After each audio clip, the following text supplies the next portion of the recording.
Assalamualaikum warahmatullahi wabarakatuh.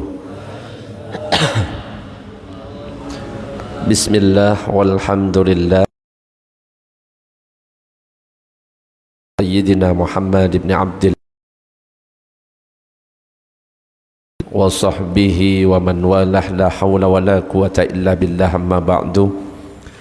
Nawayna at-ta'alluma wa at-ta'lim wa at-tadhakkura wa at-tadhkir والنفع والانتفاع والإفادة والاستفادة والحث على تمسك بكتاب الله وسنة رسوله والدعاء إلى الهدى والدلالة على الخير وابتغاء وجه الله مرضاته وقربه وثوابه سبحانه وتعالى إلى حضرة النبي المصطفى محمد صلى الله عليه وسلم. الفاتحة. أعوذ بالله من الشيطان الرجيم. بسم الله الرحمن الرحيم. الحمد لله رب العالمين الرحمن الرحيم مالك يوم الدين إياك نعبد وإياك نستعين اهدنا الصراط المستقيم صراط الذين أنعمت عليهم غير المغضوب عليهم ولا الضالين آمين. Para jamaah, Bapak Ibu yang dirahmati oleh Allah, alhamdulillah pada kesempatan malam ini kita masih diberikan kesehatan oleh Allah, masih diberikan kesempatan untuk bisa melaksanakan sholat maghrib berjamaah. Mudah-mudahan kita semuanya istiqomah, amin ya rabbal alamin.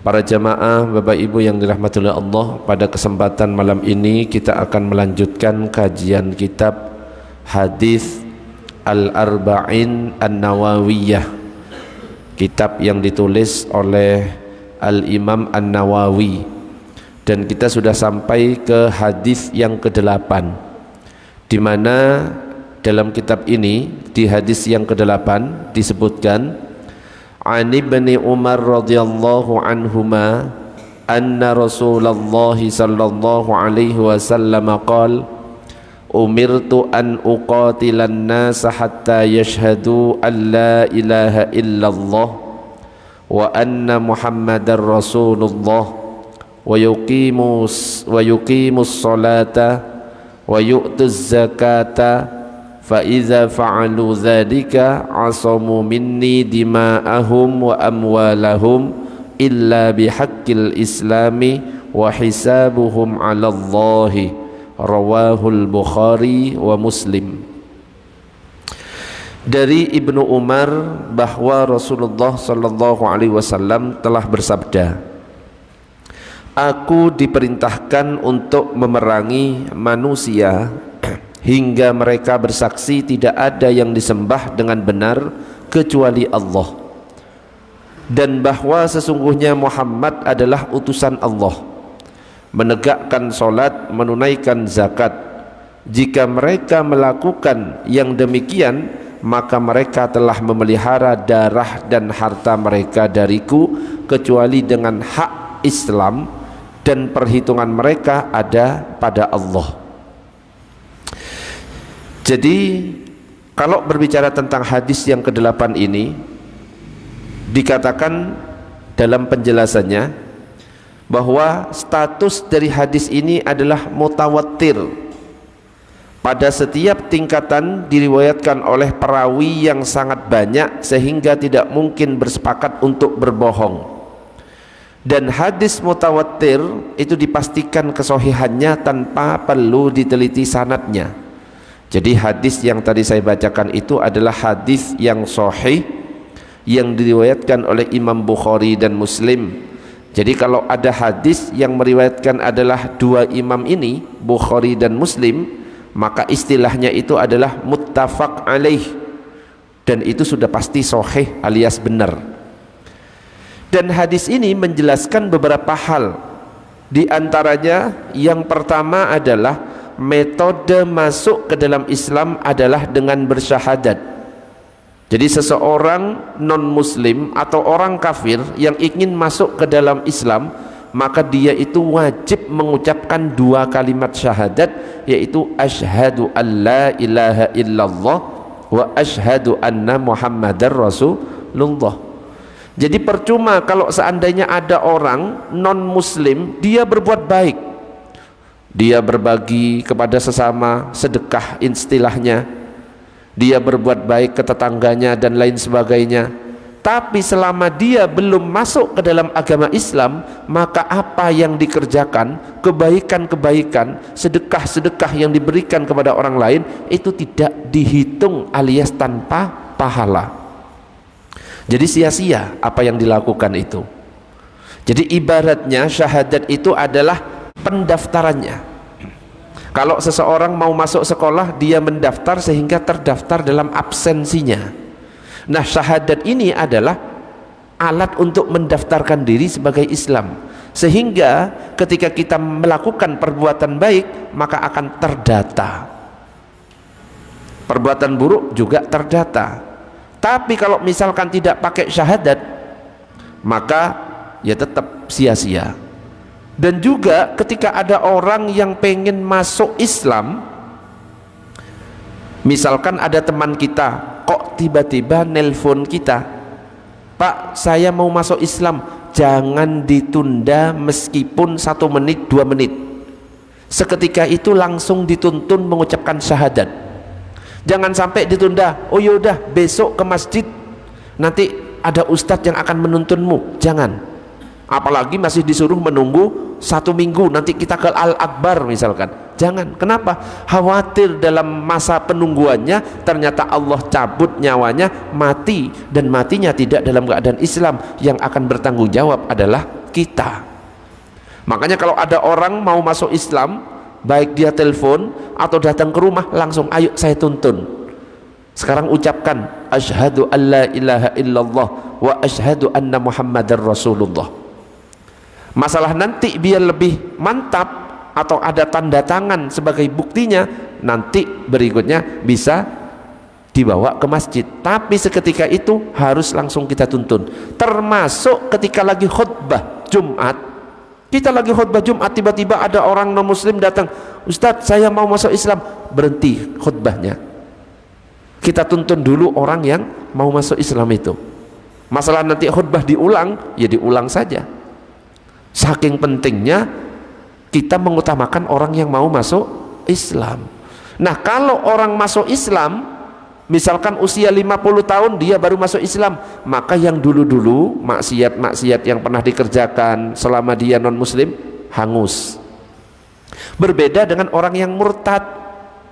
Kalau orang yang murtad, misalkan sekarang murtad selama 1 tahun, kemudian dia tobat, dapat hidayah, masuk Islam, selama 1 tahun dia itu harus diqodok karena dia sempat Islam kemudian dia murtad. Itu bedanya. Jadi sholat yang ditinggalkan selama 1 tahun murtad harus diqodok, zakat yang belum terbayarkan harus diqodok, puasa harus diqodok. Itu kalau orang murtad. Makanya dikatakan di sini metode masuk ke dalam Islam yaitu dengan bersyahadat, 2 syahadat. Syahadat kepada Allah, syahadat kepada Rasulullah. Asyhadu an la ilaha illallah wa asyhadu anna muhammadar rasulullah. Kalau ada orang yang sudah mengucapkan seperti itu, haram darahnya kita alirkan. Makanya pernah saya ceritakan ketika seorang sahabat berperang dengan orang kafir 1 lawan 1, yang kafir terjatuh sudah mau ditusuk, ternyata kemudian dia mengucapkan syahadat, asyhadu an la ilaha illallah wa asyhadu anna muhammadar rasulullah. Tapi si sahabat itu berpikir, halah, dia pengen supaya tidak saya bunuh, berlindung dengan kalimat syahadat, akhirnya ditusuk, mati. Akhirnya dilaporkan kepada Rasulullah. Rasulullah marah, apakah kamu membunuh seorang muslim? Sampai 3 kali Rasulullah mengulang-ulang, ya Rasulullah, ini cuma pengen berlindung supaya tidak dibunuh. Apakah kamu sudah membelah dadanya sehingga tahu isi hatinya? Makanya kita nggak boleh menilai seorang itu lewat ini nggak pernah, jangan. Kita hanya menilai lewat dohir. Ada orang nggak sholat, dia itu nggak pernah sholat, nggak usah disolati, jangan. Selama kita tahu dia itu muslim, ya minimal pernah datang sholat tarawih, ya meskipun cuma sekali, datangnya terakhir, pulangnya duluan. Minimal pernah kelihatan dia ikut tahlilan, atau minimal dia pernah ikut sholat id, ya, maka dia berarti muslim. Gak usah kita nilai dalam hatinya, yang kita nilai adalah secara dohir, kita perlakukan dia sebagai muslim. Allahumma salli ala sayyidina Muhammad. Dan dalam mengucapkan dua kalimat syahadat ini tidak disyaratkan harus dengan menggunakan bahasa Arab, nggak harus menggunakan bahasa Arab. Jadi boleh dengan bahasa yang lain, bahasa Indonesia boleh, bahasa Jawa boleh. Wes pokoknya bersaksi bahwa tidak ada Tuhan selain Allah, Muhammad Rasulullah, selesai. Nggak harus bahasa Arab. Ya kalau pengen lebih mantap, ya kayak biasanya syahadat dengan bahasa Arab kemudian diartikan dengan bahasa Indonesia. Asyhadu an la ilaha illallah wa asyhadu anna Muhammadar Rasulullah. Saya bersaksi tidak ada Tuhan selain Allah dan saya bersaksi Muhammad utusan Allah. Ya namanya kita bersaksi, ya kita harus amalkan. Ya lewat perbuatan, ya harus kita tunjukkan. Sholat 5 waktu dijaga karena ini perintah dari Allah. Apa yang diperintahkan oleh Allah dikerjakan, itu sebagai bentuk syahadat kita. Apa yang diperintahkan oleh Rasulullah ya harus kita lakukan. Apalagi sekarang kan bulan Rabiul Awal. Bulan Rabiul Awal ini adalah bulan yang penting dalam Islam. Kenapa? Di bulan Rabiul Awal ini banyak kejadian-kejadian penting. Yang pertama contohnya, di bulan Rabiul Awal Rasulullah dilahirkan. Hari apa? Senin 12 Rabiul Awal tahun Gajah. Ustadz, kenapa kok Rasulullah lahirnya hari Senin, kok enggak hari Jumat? Kan hari Jumat hari yang mulia di antara hari-hari. Allah ingin menunjukkan bahwa Rasulullah itu mulia bukan karena suatu hal, tapi suatu hal itu akan menjadi mulia karena ada Rasulullah. Kalau lahirnya hari Jumat nanti ada prasangka, halah kan lahirnya hari Jumat, ya pantas jadi orang mulia. Akhirnya lahir hari Senin. Allah ingin menunjukkan Senin menjadi mulia karena di dalamnya ada kelahiran Rasulullah. Makanya di hari Senin kita diperintahkan untuk berpuasa. Syukur-syukur kita berpuasanya Senin dan Kamis. Rasulullah pernah ditanya, ya Rasulullah, kenapa engkau kok puasa hari Senin? Dzaka yaumun wulidtu fihi, ini adalah hari di mana aku dilahirkan. Allahumma sholli ala sayyidina Muhammad. Itu yang pertama. Yang kedua, selain disebarkan dengan damai, Islam juga disebarkan dengan perang. Jadi cara penyebaran Islam itu ternyata tidak hanya dengan cara yang damai. Di zaman Rasulullah juga dengan cara perang juga. Tahapan dakwah Rasulullah itu seperti ini. Ketika di Mekah, dakwah itu dilakukan tanpa peperangan. Jadi Rasulullah diperintahkan untuk memaafkan orang-orang yang menyakiti beliau. Wis pokoknya maafkan, dengan tanpa peperangan. Setelah Rasulullah itu hijrah ke Madinah, kemudian turun ayat yang mengizinkan untuk memerangi orang-orang kafir yang memerangi umat Islam. Sistemnya defensif, bertahan. Kalau mereka menyerang, ya kita balas. Kalau mereka nggak menyerang, ya sudah. Dalam Al-Quran itu disebutkan, وَقَاتِلُوا فِي سَبِيلِ اللَّهِ الَّذِينَ يُقَاتِلُونَكُمْ وَلَا تَعْتَدُوا إِنَّ اللَّهَ لَا يُحِبُّ الْمُعْتَدِينَ. Dan perangilah di jalan Allah orang-orang yang memerangi kamu, tapi jangan melampaui batas. Sungguh Allah tidak menyukai orang-orang yang melampaui batas. Kalau mereka mengusik, kita balas. Awalnya tahapan dakwah Rasulullah, ya sudah menyebarkan agama Islam. Mereka menyakiti, ya sudah biarkan saja. Yang kedua turun ayat, kalau mereka balas, balas. Kalau mereka enggak nyerang, ya sudah biarkan. Kemudian pada memerangi orang kafir yang tidak memerangi umat Islam. Orang kafir tidak memerangi, ya kita perangi. Sekarang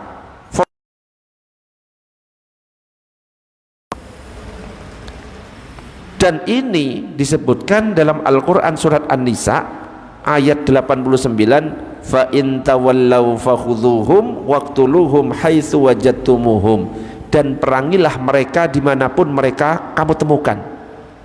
Yang perlu jadi catatan, orang kafir yang boleh diperangi di sini adalah orang kafir harbi yang memang mereka benci kepada umat Islam. Tapi kalau orang kafir zimmi yang tinggal bersama kita, ikut aturan kita, disuruh bayar pajak ya bayar, ketemu ya nyapa, maka yang seperti itu namanya kafir zimmi, tidak boleh diperangi. Tapi kalau mereka memang jahat, benci kepada Islam, perangi meskipun mereka tidak memerangi. Dan perang dalam Islam itu memiliki ketentuan-ketentuan sebagaimana yang dijelaskan oleh para ulama dalam kitab mereka. Tidak boleh dilakukan sembarangan. Ada anak kecil dibunuh, ada perempuan dibunuh, enggak, ada aturan-aturannya. Yang enggak ikut itu ya enggak diikutkan. Yang mana yang ikut berperang bawa senjata itu yang dihajar. Anak kecil diserang, enggak, ada aturannya juga ketika berperang. Dan aksi terorisme yang di atas namakan jihad adalah menyimpang dari ketentuan jihad dalam Islam, karenanya harus diwaspadai dan dilawan. Jadi ada orang atau kelompok orang mengatasnamakan Islam, alasannya jihad, akhirnya ada peristiwa bom Bali. Katanya kalau sudah bom bunuh diri langsung masuk surga itu. Karena apa? Dianggap memerangi orang-orang kafir. Enggak seperti itu cara memeranginya. Justru itu bunuh diri. Orang bunuh diri ya siap-siap di neraka nanti. Nah itu karena cara memahami Islam, memahami Al-Quran dan hadis salah. Makanya ketika kita mau memahami Al-Quran dan hadis harus ada gurunya, ngurus masjid. Enggak boleh juga sembarangan. Itu nanti tanggung jawabnya di hadapan Allah besar. Makanya kalau memang nggak tahu ini boleh, oh dipakein uang infak untuk orang sakit boleh nggak? Oh ternyata nggak boleh. Oh untuk kegiatan santunan anak yatim boleh nggak pakai uang kas? Oh ternyata nggak boleh. Nah itu harus dikonsultasikan. Karena apa? Tanggung jawab pimpinan itu besar. Kullukum ra'in wa kullukum mas'ulun an ra'iyatihi. Setiap orang itu adalah pemimpin dan akan dimintai pertanggungjawabannya. Ya yang paling berat nanti ya presiden, ya para presiden-presiden. Jadi yang akan dihisap paling lama itu ya nanti pimpinan-pimpinan orang kaya. Makanya Nabi Sulaiman itu wis raja kaya, itu lama hisapnya. Nah, kalau orang fakir miskin dia taat cepat itu langsung masuk surga. Yang mengkhawatirkan wis fakir miskin gak sholat cepat masuk nerakanya, lepot itu. Makanya nanti kalau ini kajian hadis ini sudah selesai akan dibahas nanti secara berurutan pelan-pelan. Wudhunya yang benar kayak apa kita ulang lagi, sholatnya yang benar kayak apa, kalau sholat Jumatnya kayak gimana dan lain sebagainya. Allahumma sholli ala sayyidina Muhammad. Yang ketiga yang mungkin kita harus perhatikan, tujuan perang dalam Islam sebagaimana dijelaskan dalam hadis ini adalah agar orang-orang kafir masuk ke dalam agama Islam. Dalam surat Al-Baqarah ayat 193 itu disebutkan, wa qatiluhum hatta la takuna fitnatun wa yakuna udwana illa 'alal zalimin. Dan perangilah mereka itu sampai tidak ada lagi fitnah dan agama hanya bagi Allah semata. Jika mereka berhenti maka tidak ada lagi permusuhan kecuali terhadap orang-orang zalim. Allah mengatakan la ikraha fid din, tidak ada paksaan terhadap hati orang kafir dalam menganut agama Islam. Jadi kita nggak boleh memaksakan, apalagi kita hidupnya di Indonesia. Di Indonesia itu ada slogan Bhinneka Tunggal Ika, berbeda-beda tetapi tetap satu.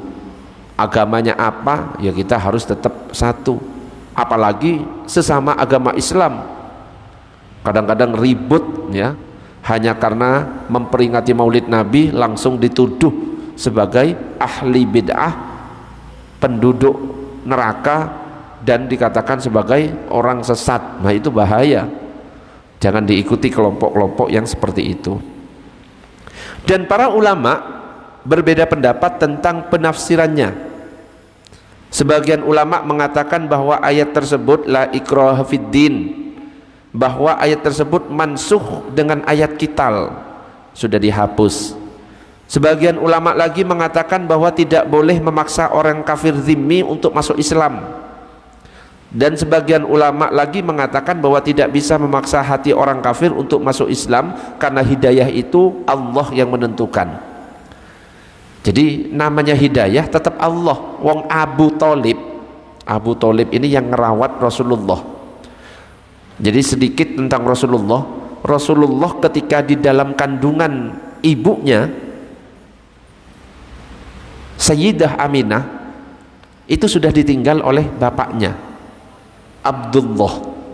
Jadi dalam kandungan sudah yatim Rasulullah. Bapaknya yang bernama Abdullah itu meninggal, tahu Pak usianya berapa? Usianya masih 18 tahun. Masih muda bapaknya meninggal, 18 tahun. Maka kemudian Rasulullah lahir, dirawat oleh ibunya selama 6 tahun. Setelah usia 6 tahun, ibunya yang ganti meninggal. Akhirnya dirawat oleh kakeknya yang bernama Abdul Muttalib. Nah, kakeknya ini yang ngasih nama Muhammad. Ketika lahir dikasih nama Muhammad, sampai ditanya oleh orang-orang Arab, kenapa kok dikasih nama Muhammad? Bapak-bapak kita nggak ada yang namanya Muhammad. Nggak ada. Orang Arab itu dulu namanya Muhammad, namanya Harith, Abdul Manaf, kayak gitu semuanya, nggak ada nama Muhammad. Tiba-tiba sama Abdul Muttalib ketika lahir dikasih nama Muhammad. Ketika ditanya, kenapa kamu kok ngasih nama Muhammad? Saya ingin anak ini, cucuku ini menjadi orang yang dipuji di dunia maupun di akhirat. Makanya artinya Muhammad itu dipuji. Dan ternyata doanya Abdul Muttalib betul. Rasulullah adalah orang yang dipuji di langit ataupun di bumi.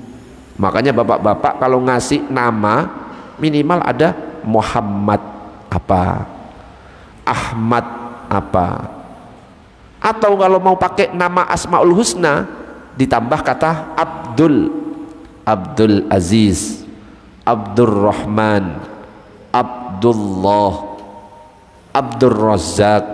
Itu nama-nama yang bagus, jangan sembarangan kasih nama. Kenapa? Nama itu nanti akan menjadi doa. Dikasih nama Tony, wih, nama lengkapnya siapa? Ternyata a'udzubillahi minasyaitonir rajim, panggilannya Tony. Lah ya nggak bisa kayak gitu, itu doanya kacau nanti. Allahumma sholli ala sayyidina Muhammad. Itu tentang Rasulullah sallallahu alaihi wasallam. Ketika Abdul Muttalib merawat selama 2 tahun, gilirannya Abdul Muttalib yang meninggal. Di usia 8 tahun kemudian dirawat oleh Abu Thalib, pamannya Nabi. Abu Thalib awalnya ya tidak kaya. Setelah melawat Rasulullah, rizkinya langsung lancar Abu Thalib. Tapi tidak Islam Abu Thalib itu. Tahu bahwa ini Rasul, cuma nggak mau masuk Islam, gengsi. Ketika usia 12, Rasulullah dibawa berdagang ke negeri Syam. Kemudian ketemu dengan pendeta Nasrani yang bernama Buhairo. Buhairo ini, pendeta ini yang ngasih tahu Abu Thalib, ini nanti akan menjadi nabi terakhir. Kenapa kok bisa tahu pendeta Buhairo ini? Ternyata sudah ada tanda-tandanya di dalam kitab-kitabnya yang dulu. Rasulullah ketika berjalan dengan rombongan, awan itu ngikuti di atas, menaungi. Beda kalau kita jalan kok awan mengikuti, itu bukan menaungi namanya, artinya mau hujan.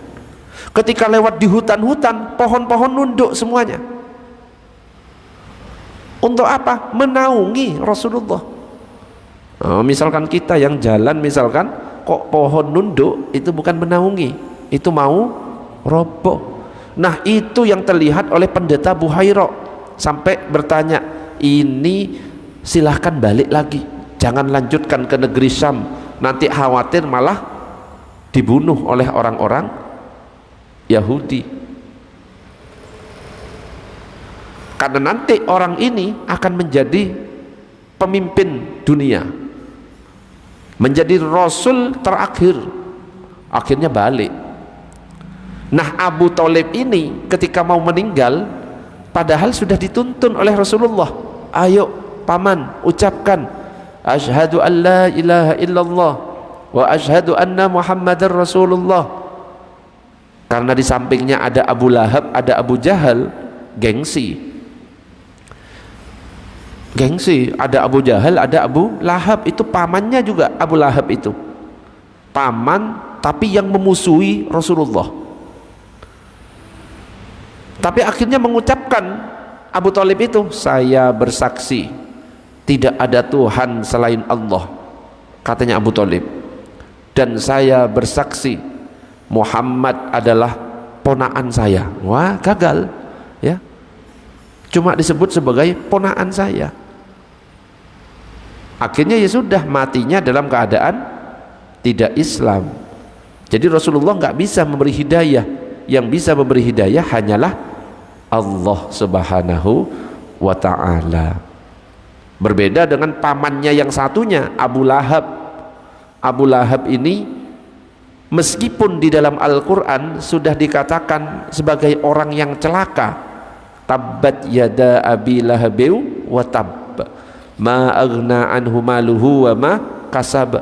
Tapi ternyata setiap hari Senin Abu Lahab ini mendapatkan keringanan siksa di neraka. Kenapa? Karena Abu Lahab dulu waktu Rasulullah lahir seneng. Suwaibah budaknya itu ngabari Abu Lahab ponaannya lahir. Oh lahir, seneng. Abu Lahab seneng. Kemudian Suwaibah budaknya itu dibebaskan, dimerdekakan. Karena senengnya akan kelahiran Rasulullah, ternyata apa? Mendapatkan keringanan. Itu orang kafir. Makanya kita harus bersyukur sebagai orang Islam, ya insya Allah kalau kita senang akan kelahiran Rasulullah, maka kita akan berkumpul dengan Rasulullah di surga. Amin ya rabbal alamin. Karena yang benci kelahiran Rasulullah cuma satu makhluk, iblis. Iblis saja.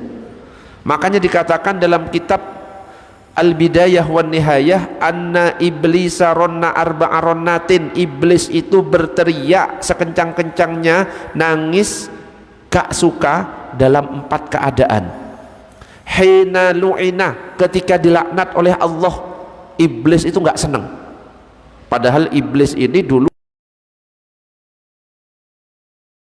bahkan 80.000 tahun iblis ini sujud di surga, tidak ada sejengkal pun yang gak pernah dibuat sujud, semuanya pernah dibuat sujud. Tapi karena dia itu sombong, ketika Allah menciptakan Nabi Adam diperintahkan sujud, ternyata para malaikat semuanya sujud, hanya satu yang gak mau sujud, yaitu iblis. Ketika ditanya, kenapa kamu iblis kok gak mau sujud? Ana khairum minhu khalaqtani min nar wa khalaqtahu min tin. Aku lebih baik daripada Adam, engkau ciptakan aku dari api dan Adam engkau ciptakan dari tanah. Gak mau sujud, sombong, langsung dilaknat. Nangis langsung iblis itu, teriak. Itu yang pertama. Wahina uhbito, ketika diusir, wis dilaknat, diusir dari surga. Makanya langsung ngancem iblis ini, karena saya diusir, nanti akan saya goda anak keturunan Adam supaya nanti nemeni saya di neraka. Wahina unzilatil wahina wulida Rasulullah sallallahu alaihi wasallam. Yang ketiga, iblis nangis teriak sekencang-kencangnya ketika lahir Rasulullah sallallahu alaihi wasallam. Kenapa? Merasa terancam. Rasulullah nanti menyelamatkan orang-orang. Dan yang keempat, wahina unzilatil Fatihah, ketika Al-Fatihah diturunkan. Itu iblis gak senang dalam 4 keadaan ini. Makanya kita harus beda dengan iblis, ya. Kita harus senang. Caranya senang gimana? Ya di samping kita memperingati Maulid Nabi, ya dihidupkan sunnah-sunnahnya, sholat berjamaah, jangan lupa qobliyah ba'diyahnya, puasanya Senin Kamisnya dijaga, dan sunnah-sunnah yang lainnya. Allahumma sholli ala sayyidina Muhammad. Jadi kayak bapaknya Nabi, ibunya Nabi itu masuk ahlul fatrah. Ahlul fatrah itu pada waktu itu belum ada Nabi atau Rasul yang diutus. Wong Rasulullah masih kecil, kan gak bisa dakwah kepada bapak dan ibunya, termasuk Abdul Muttalib. Berbeda dengan Abu Thalib. Kalau Abu Thalib Rasulullah sudah berdakwah, cuma gak mau masuk Islam. Kalau Abu Thalib tidak termasuk ahlul fatrah, tapi kalau bapak, ibu, kakeknya itu termasuk ahlul fatrah. Wa ma kunna mu'adzibina hatta nab'atsa rasula, dan tidak aku mengazab hingga diutus Rasul, kata Allah. Insya Allah termasuk orang yang selamat. Gitu. Jelas? Monggo Bu Tanti, silakan.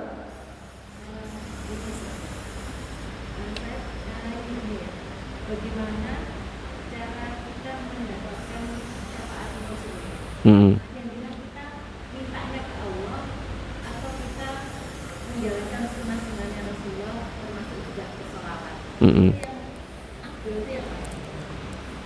Ya.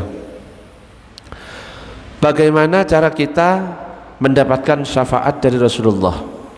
Jadi Rasulullah itu sudah mendapatkan izin memberikan syafaat kepada umatnya. Sudah banyak dalam hadis-hadis dikatakan supaya kita bisa mendapat syafaat, caranya gimana? Perbanyak sholawat. Ketika azan dijawab kemudian doa, itu salah satu cara mendapat syafaat dari Rasulullah. Apa yang diajarkan Rasulullah ya kita hidupkan, insya Allah nanti mendapat syafaat. Sholawatan misalkan boleh niatkan untuk mendapat syafaat, tapi sholawatnya harus dengan adab. Ya kan ada oknum-oknum sholawatan tapi antara laki-laki perempuan campur, ada di TikTok banyak. Bahkan pacaran di majelis sholawat, itu bukan syafaat yang didapat, tapi justru laknat dari Allah. Ada sholawatan cuma bawa bendera, gak ikut ngaji, cuma main bendera tok. Ya sudah, catatannya itu bukan sholawatan, bukan main bendera. Jadi catatannya Allah itu rinci. Ada yang cuma gerak-gerak tangan kayak gini, bukan ditulis oh dia bersolawat, enggak, berjoget ria, catatannya malaikat lengkap nanti. Kalau yang lagi pacaran, pacaran ditulis itu, alasannya pengen dapat syafaat, tapi hadir sholawat cuma joget-jogetan, membuat kotor tempat majelis. Saat ada ceramah justru malah minggir ke pojok rokokan. Dan itu kenyataan saya, pengalaman. Yang kayak gitu itu nggak akan dapat syafaat, tapi dapat laknat dari Allah. Jadi harus benar, salah satu mendapat cara supaya kita ingin mendapat syafaat, perbanyak sholawat. Gitu Bu Tanti ya. Apa maksudnya tadi kok langsung minta kepada Allah? Lah itu namanya doa kalau minta kepada Allah ya. Minta kepada Allah doa. Boleh kita bertawassul dengan Rasulullah, ya Rabb, dengan kemuliaan Rasulullah ampuni dosa-dosaku. Kita mintanya kepada Allah tapi membawa orang yang dicintai oleh Allah. Makanya kalau kita sholawat, ya Rabbi bil Mustafa balligh maqasidana waghfir lana ma madha ya wasi'al karami. Kita itu doa kepada Allah tapi membawa Rasulullah, ya Rabbi, ya Tuhanku, bil Mustafa, dengan kemuliaan al Mustafa yaitu Rasulullah Muhammad sallallahu alaihi wasallam, ya Rabbi bil Mustafa balligh maqasidana, sampaikan maksud-maksudku. Kita mintanya ke siapa? Allah. Waghfir lana, ampuni dosa-dosa kami, mintanya kepada Allah tapi dibawa nama Rasulullah.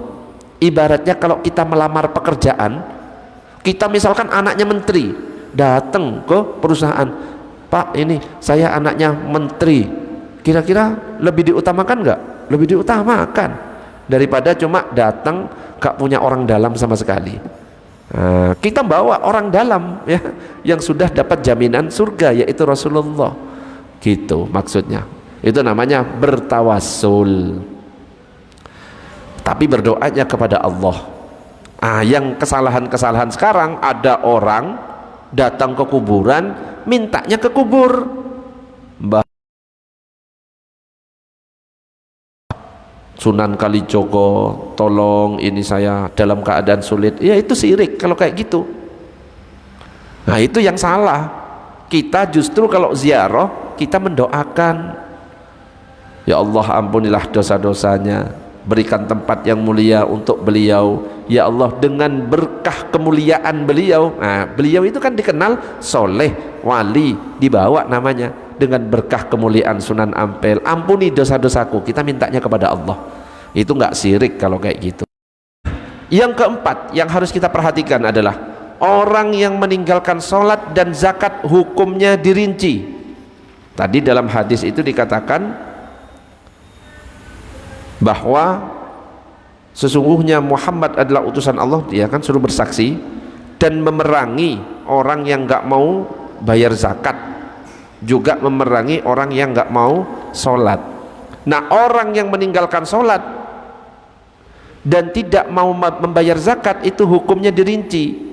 Yang pertama, jika meninggalkan sholat dan zakat karena malas, maka dia tidak murtad. Alah saya sholat ikut capek, sibuk saya. Dia karena malas, cuma dia meyakini sholat ini wajib buat orang Islam termasuk saya, cuma saya males, sibuk. Maka dia tetap statusnya muslim, dia tidak murtad, tetapi dia termasuk orang fasik, pelaku dosa besar. Dalam hukum Islam, orang yang meninggalkan sholat, dia sanksinya adalah dibunuh. Itu kalau pakai hukum Islam. Setelah diminta untuk bertaubat, disuruh bertaubat dulu. Kalau mau bertaubat gak jadi dibunuh, tapi kalau gak mau dibunuh. Dan yang membunuh bukan sembarangan orang, tapi apa? Khalifah, pemimpinnya, presidennya. Gak sembarangan ketua RT ngelihat warganya gak mau sholat, kamu gak dibunuh, gak bisa. Yang kedua, orang yang meninggalkan sholat atau zakat karena ingkar. Alah sholat itu gak wajib buat saya, zakat gak wajib, saya sudah nyampe, gak mau sholat dan lain sebagainya. Ilmu apa? Kejawen, kebatinan dan lain sebagainya. Merasa dekat nyampe kepada Allah hingga gak mau sholat, mengingkari kewajiban sholat. Maka kalau yang seperti itu murtad. Dan orang yang murtad, sanksinya, hukumannya adalah dibunuh setelah diminta kembali kepada Islam. Mau masuk Islam enggak? Mau taubat enggak? Mau syahadat enggak? Kalau enggak mau, maka dibunuh. Dan orang yang murtad enggak perlu dimandikan, enggak perlu dikafani, enggak perlu dikuburkan. Apalagi kalau misalkan dikumpulkan dengan makam-makam kuburannya orang Islam, enggak boleh. Itu kalau kita pakai hukum Islam. Ada orang mencuri, potong tangannya. Ya kalau di sini ya nggak bisa, kan ada hukumnya sendiri karena bukan negara Islam. Di sini kan negara hukum, ada hukumnya sendiri. Jadi ikuti aturan yang ada di negaranya masing-masing. Allahumma shalli ala sayyidina Muhammad. Jadi had dan kisos dalam Islam itu hanya dilakukan oleh imam atau pemimpin, bukanlah oleh sembarang orang. Jadi kalau misalkan ada yang mencuri, kemudian hukum potong tangan, gak sembarangan. Kita misalkan gak bisa, tapi imam yang motong. Kalau ada hukuman mati, yang nembak ya dari imam. Ya misalkan ada algojonya, gak apa-apa. Jadi gak sembarangan orang. Abu Bakar memerangi orang-orang yang enggan mengeluarkan zakat, bukan karena mereka murtad, tetapi karena jumlahnya sangat besar dan beliau ingin mengambil hak harta, hakul mal. Abu Bakar ini salah satu sahabat Nabi. Jadi sahabat Nabi itu macam-macam sifatnya. Ada yang keras, yaitu siapa? Umar bin Khattab. Ada yang lembut, Abu Bakar. Ada yang pemalu, Utsman bin Affan. Ada yang masih muda, Sayyidina Ali bin Abi Thalib. Kalau Umar Itu kehebatannya, ketika jalan setan itu nggak ada yang berani lewat di jalan yang dilewati Umar. Itu kalau Sayyidina Umar. Misalnya dengan kita ya, kita jalan pulang nanti setan itu ngiringi semuanya ya. Bedanya kita dengan Umar. Dan kalau Umar itu terang-terangan ketika hijrah ke Madinah, kalau yang lain sembunyi-sembunyi ya, Abu Bakar sama Rasulullah ya sembunyi-sembunyi. Kalau Umar langsung jalan pakai pedang, saya mau hijrah ke Madinah. Yang berani menghalangi, ayo sini maju jalan. Itu kalau Umar gak pakai sembunyi-sembunyi, beda dengan yang lainnya. Rasulullah sama Abu Bakar saja sudah dikepung ya, itu sembunyi-sembunyi, digantikan oleh Sayyidina Ali. Kalau pemuda zaman dulu ya kayak gitu, berani, Ali ini nanti gantikan saya di tempat tidur, padahal itu ancamannya dibunuh. Itu Sayyidina Ali siap. Coba misalkan kita ya, anak kita ya, kita dikepung minta ganti kepada anak kita, ayo nak nanti gantikan bapak ya, nanti soalnya saya mau lari. Halo ya nak aja kamu aja yang mati duluan, pasti gitu ya. Bedanya orang dulu dengan sekarang ya kayak gitu. Allahumma sholli ala sayyidina Muhammad. Mudah-mudahan kita semuanya bisa mengamalkan semuanya dengan istiqomah, amin ya rabbal alamin. Juga bisa menghidupkan sunnah-sunnah, amin ya rabbal alamin. Lebih-lebih sekarang masih bulan Rabiul Awal, ayo perbanyak bersolawat kepada baginda Nabi Muhammad sallallahu alaihi wasallam. Mudah-mudahan kita nanti ketika wafat dalam keadaan husnul khatimah dan dikumpulkan di surga bersama baginda Nabi Muhammad sallallahu alaihi wasallam, amin ya rabbal alamin. Subhanakallahumma wa bihamdika asyhadu an la ilaha illa anta astaghfiruka wa atubu ilaik. Assalamualaikum warahmatullahi wabarakatuh.